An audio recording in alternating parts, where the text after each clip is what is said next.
ஒரு புள்ள தவறு செய்தா, ஒரு புள்ள பிழை செய்கிறதா, அந்த பிள்ளையை பதுவா செய்கிற பழக்கம் தான் எங்களில் நிறைய பேருக்கிட்ட இருக்குது. அப்படித்தானே?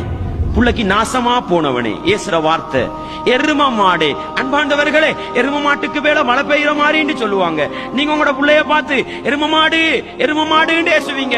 காலப்போக்கில் அந்த புள்ள எரும மாடாவே போகும். புள்ளைய பார்த்து மகனை இங்க வாங்கோண்டா அது மாடு மாறி போகும். என் மாட்டுக்கு விளங்காதே லாங்குவேஜ். அப்படித்தானே?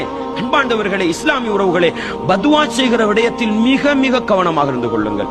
மிக மிக கவனமாக இருந்து கொள்ளுங்கள். அன்பாண்டவர்களே, இஸ்லாமிய உறவுகளே, சில நேரம் நாங்க பெற்றெடுத்த புள்ள சில நேரம் தவறு செய்யும், பல நேரம் தவறு செய்யும். அந்த புள்ளைய பார்த்து வாய் கூசாம ஹராங்குட்டி அப்படின்னு சொல்ற பெற்றோர்களை பார்க்கிறோம். வேண்டாம் சகோதரர்களே. ஹராங்குட்டின்னா என்ன அர்த்தம்? உங்களை கொண்டு போய் குழி தோண்டி உங்களை கழுத்து வரைக்கும் புதைச்சி கல்லடிச்சு கொலை செய்யப்பட வேண்டியவங்க நீங்க.